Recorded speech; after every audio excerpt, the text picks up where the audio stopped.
l'Encina i dic que faria al maio 83 anys. Vol dir que som molt majoreta.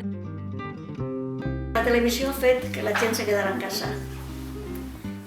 En ma casa i tots els puestos, ai, la televisió, ala, tots dins de casa. I en el meu poble que anaves pel carrer i anaves dient, ala, bona nit, bona nit, bona vesprada. I parlaves en un sonrada, i parlaves en un altre. Això s'ha acabat. Començava la gent tot a quedar-se dins de casa i s'ha acabat.